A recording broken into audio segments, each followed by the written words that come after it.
Aujourd'hui, on va parler d'une base de la tactique, les embuscades. Pour faire cette vidéo, j'utilise comme source un livre écrit par un FS américain traduit dernièrement en français. Il y a quelques temps, j'ai fait une vidéo conseil de lecture sur Player. Celui-ci en a fait partie, j'en reparle à la fin. Bon, déjà, quelques termes techniques. Un élément d'infanterie, à un niveau équipe, groupe, section, compagnie, etc., doit savoir faire 3 choses minimum, en plus des missions de son élément et sa spécialité. De l'assaut, de l'appui, du renseignement. Alors, c'est quoi un assaut, c'est quoi du renseignement? Je pense que j'ai pas besoin de l'expliquer. Un appui, par contre, tout le monde ne sait pas forcément ce que c'est. Un appui, c'est le fait d'observer et ou de tirer dans un secteur ou une zone dangereuse pour permettre un déplacement allié. Et ça se fait à tous les niveaux. Un soldat va poser un appui pour permettre au reste de son équipe de pouvoir se déplacer. Un trinôme pour permettre à son groupe. Un groupe à sa section, etc. Il existe beaucoup de types d'appui et de manières de procéder, mais ce n'est pas le thème. Un appui, c'est une observation et ou un feu pour permettre un déplacement allié. Pour l'instant, ça fera l'affaire. L'appui, c'est la base de la manœuvre, qui est elle-même la base du combat. Et c'est donc devenu la règle d'or de l'infanterie. Pas un pas sans un appui. Bref, après cette digression nécessaire, une embuscade, maintenant, c'est quoi ? C'est une tactique de combat où une force armée tend un piège à l'ennemi en se dissimulant pour l'attaquer par surprise. Les troupes se cachent généralement dans un endroit stratégique, comme une forêt, derrière les collines ou dans une zone urbaine, et attendent que l'ennemi entre dans la zone d'embuscade avant de lancer l'attaque. L'objectif est de surprendre l'adversaire dans un endroit où il sera vulnérable, pour maximiser les pertes ennemies, tout en minimisant les pertes du côté attaquant. Cette stratégie est utilisée pour intercepter des patrouilles, des convois ou tendre des pièges dans des opérations de guérilla. L'embuscade repose sur la discrétion, la préparation et l'effet de surprise. Il existe plusieurs méthodes pour détruire un ennemi en déplacement. Le plus connu sera l'utilisation de poches tactiques, mais contrairement à une poche, l'embuscade ne demande que peu de moyens et s'adapte facilement au niveau de ceux qui l'attendront. L'embuscade, ça passe du hit and run à la planification dont je vais parler après. Les embuscades sont classées en plusieurs catégories. Les embuscades d'opportunité et celles qui sont préparées. Elles peuvent être mises en place dans un terrain hostile ou bien en terrain allié en défense d'une attaque ennemie. Dans ce cas-là, on appelle ça une défense molle. On laisse l'ennemi rentrer dans le dispositif et une fois qu'il est au milieu, on l'encercle et on le détruit. C'est d'ailleurs l'une des réponses applicables contre les poches tactiques. La défense molle est extrêmement utilisée, car très efficace et très simple à mettre en place. J'en ai déjà parlé sur ma vidéo sur l'enfer de Grozny. Ça a été la première attaque russe en territoire tchétchène et la première grosse branlée qu'ils ont reçue. Pour pallier à une défense molle, il n'y a qu'une seule solution. On prend les abords de la ville, on sécurise, et ceux qui sont à l'arrière passent progressivement devant. Pour ce genre d'embuscade, j'ai rien d'autre à rajouter de ce que j'ai déjà dit sur ma vidéo sur Grozny. Maintenant, on va voir l'organisation d'une embuscade à haut niveau. Alors déjà, comment s'organise un convoi? Un convoi, c'est très minimum une section de combat. Donc, 3 groupes d'assaut, un groupe d'appui et un groupe de commandement composé d'un chef de section, son adjoint et son radio. Le groupe commandement n'aura pas son propre char parce que pas assez nombreux. Il sera inclus dans un groupe d'assaut, bien souvent le 3e véhicule. Pourquoi le 3e? J'y reviens après. Pendant le trajet, chaque véhicule devra être espacé d'au moins 50 mètres et devront être attentifs sur 360 degrés.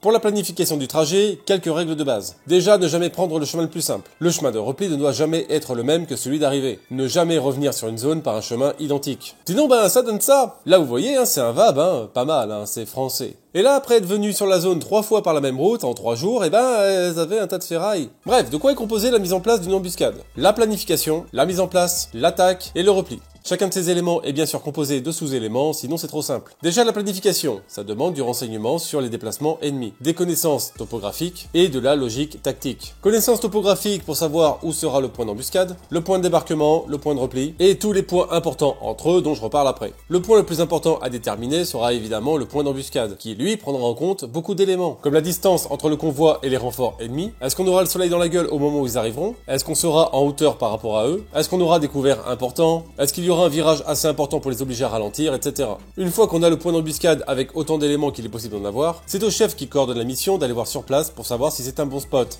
La carte c'est bien, en vrai c'est mieux. Pendant qu'il est sur place, il en profite pour trouver les autres points importants. Le PRI, le point de rassemblement initial, c'est-à-dire là où tous les mecs vont se rassembler une fois débarqués. Le point de dislocation, tout est dans le nom, j'ai pas besoin d'expliquer. Le point de ralliement, une fois la mission effectuée. Le point de remise en condition ou le point de ramassage des véhicules. Et il faut bien sûr trouver des alternatives à tous ces points. Allez, on lance la mission, la vidéo commence à être beaucoup trop longue. Bon, ici dans cet exemple, on va dire que la partie infiltration se passe extrêmement bien. On va pas parler de toutes les procédures à appliquer en cas de rencontre avec l'ennemi. Car trop de situations existent, il faudrait une vidéo à part entière. Et de toute façon, si on rencontre un ennemi et qu'il y a une fusillade, quelle qu'en soit l'issue de la fusillade, l'embuscade est annulée. Bah ouais, s'ils sont pas trop cons, ils ont eu le temps de rendre compte que l'ennemi était là. Et soit le convoi n'y passera plus, soit ils pacifieront la zone au mortier avant de passer. Donc, évidemment, on annule. Cette procédure d'abandon de la mission est mise en place par le cadre d'ordre ERAC, dont on ne va pas parler ici parce que c'est chiant, mettez sur pause si ça vous intéresse. On ne va évidemment pas non plus parler des formations, en colonne, colonne double, pointe en avant, en ligne, etc. Pas non plus des méthodes de progression ou des modes d'action pour les traverser. Bond, perroquet, boule de billard, tiroir, etc.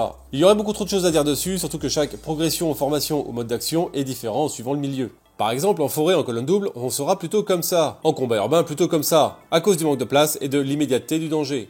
Bref, l'élément va donc se rendre jusqu'au point d'embuscade, et se mettra en place depuis le point de dislocation de l'objectif, qui sera prédéfini. La zone où les véhicules seront attaqués s'appelle la killbox, et on va devoir placer ces éléments de tir pour pouvoir la traiter à 100%. Les éléments à mettre en place, les mitrailleuses, les fusils d'assaut et les mines. C'est le minimum. Ensuite, si vous avez des fusils de précision ou des roquettes anti-char, c'est à rajouter. Alors, l'emplacement des armes. Priorité à mettre en place au cas où l'installation se fasse repérer, les mitrailleuses. Les mitrailleuses aux extrémités avant et arrière du dispositif. On les place en premier parce qu'on a besoin de la plus grosse puissance de feu possible en cas de rencontre avec l'ennemi. Bien sûr, si vous n'avez qu'une seule mitrailleuse, il faut favoriser l'avant du dispositif ennemi. Il existe les mitrailleuses individuelles de petit calibre, bien souvent en 5,56, qui elles ne s'utilisent qu'avec un seul combattant, et les mitrailleuses collectives plus lourdes, bien souvent en 702, voire en 50 BMG, qui elles seront optimisées avec 3 combattants. Un tireur, un pourvoyeur et un chef de pièce, qui lui observera, désignera les cibles et donnera les cadres d'ordre. Et oui, sur une arme aussi importante que ça, le commandement de feu, c'est pas un truc à prendre à la légère. Ensuite, on place les fusils d'assaut au milieu du dispositif. Et ensuite, les mines. La première mine à installer sera celle qui arrêtera le convoi. Un convoi, c'est minimum 4 véhicules. On va viser le deuxième en priorité. Pourquoi? Parce que s'il y a que celui-là qui fonctionne, ce qui peut arriver parce qu'on ne peut pas anticiper les réactions des autres véhicules, alors là, le convoi sera bloqué. Le premier véhicule peut partir s'il le veut, mais tout seul, donc ses champs de survie sont assez limités. Les deux à l'arrière sont à 2, mais pour repartir, c'est soit marche arrière, soit dans les champs. Règle numéro 1 du combat en véhicule, si tu peux te barrer, tu te barres, tu restes surtout pas sur place. Donc, la deuxième priorité sera le dernier véhicule, puis le premier pour que personne ne puisse se barrer, puis en dernier, le troisième. Et c'est pour cette raison que l'élément de commandement, les VIP et les spécialisés sont dans le troisième véhicule. Pour les mines suivantes, priorité au chemin de repli. On met quelques mines là où il serait logique de se mettre à l'abri au cas où ils décideraient de descendre, c'est-à-dire à côté des arbres, des rochers, des bâtiments. Soit ils descendent des véhicules et ils sont pétés dessus, soit elles ne serviront pas dans les médias, mais elles occuperont leurs alliés quand ils viendront récupérer leur corps. Rien n'est perdu. Ensuite, les secteurs de tir. Les mitrailleuses doivent prendre 100% de la kill zone, chacune d'entre elles. Les fusils d'assaut, tous réunis, doivent prendre également 100% de la kill zone. Alors, il y a autant de possibilités de disposer ces armes qu'il y a de terrains différents. Dans un Talveg, donc avec un tir fichant des deux côtés, on disposera les armes des deux côtés de la route. Si le terrain ne permet pas d'autre solution, toutes les armes en face de la route. Alors, cette position d'embuscade est généralement utilisée uniquement si le terrain ne permet pas de faire autrement, ou bien si tous les véhicules sont alignés et proches les uns des autres. Dans ce cas-là, la mitrailleuse à l'avant sera très efficace car elle perforera plusieurs véhicules d'une seule position, vu que les mitrailleuses perforent facilement tous les véhicules non blindés ou blindés légers. Mais un convoi où tous les véhicules sont alignés et proches, même les armées d'amateurs ne font que rarement ce genre d'erreur. La base pour du combat montagne, c'est 50 mètres entre chaque véhicule minimum. Si on peut, on favorisera un virage. Les angles de tir sont favorables et la vitesse est limitée. Mais là, le dispositif doit être particulièrement réfléchi pour empêcher les tirs alliés. Autant que possible, on favorisera les tirs avec cet angle. Ça permet de voir un plus grand ensemble du véhicule et d'être plus létal. Car la partie qui arrête le mieux les munitions sur un véhicule, c'est l'avant, soit par le bloc moteur, soit par le fait qu'un véhicule blindé sera mieux protégé par l'avant et le bas, justement pour être mieux protégé des embuscades et des mines. D'ailleurs, si vous faites arrêter un barrage routier par des mecs armés, s'ils ont un minimum de formation, le type en appui sera positionné ici, visibilité et efficience. Bref, là on va rester sur quelque chose de simple. Versant d'une colline, dans une ligne droite, soleil derrière vous et des arbres pour vous couvrir. Un truc basique. Bon, comment on répartit les armes? Là c'est le terrain qui commande. On essaye si possible de ne pas aligner tous les tireurs, car là ils seront plus faciles à repérer. On favorisera donc plutôt ça, moins symétrique. Suffisamment enfoncé dans la lisière militaire, mais pas à 15 km non plus. Bref, cette mise en place, ça reste du bon sens. Le chef va ensuite faire le tour et voir si tout est en place, particulièrement les mitrailleuses, car c'est l'élément qui s'occupera de la saturation avant et arrière, de la protection du groupe d'assaut pendant l'assaut et de l'appui pendant le repli, donc élément très important.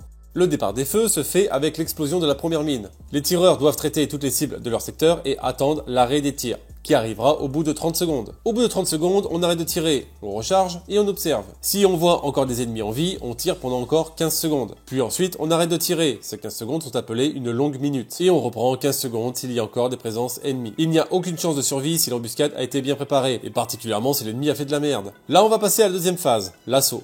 Chaque tireur recharge, les fusils d'assaut qui vont monter à l'assaut et les mitrailleuses qui vont rester ici en appui. On descend, fusil en direction des véhicules. Une fois sur place, on récupère tout le matériel nécessaire On détruit le matériel qu'on laisse sur place et on achève ou on capture les blessés. Petit rappel, si vous vous trouvez à Genève à ce moment-là, attention à bien respecter les conventions. Pour les autres, bah les couilles. Alors, faut savoir que chaque pilote récupère un matériel pour détruire son propre véhicule. Ce matériel qui sera toujours stocké au même endroit. Il y a bien une procédure au cas où. Mais évidemment, je la donnerai pas ici. Déjà que je suis assez mal vu par les autorités militaires, alors si je commence à expliquer comment détruire un char français, ça va pas m'aider à me faire des potes. Bref, une fois que c'est fait, phase de repli. Repli par appui mutuel si nécessaire, bref, là on n'a pas le temps. Pour le repli, soit il y a une zone de remise en condition, soit une zone de ramassage par véhicule. Bien évidemment, le point de ramassage n'est pas le même que le point de dépose.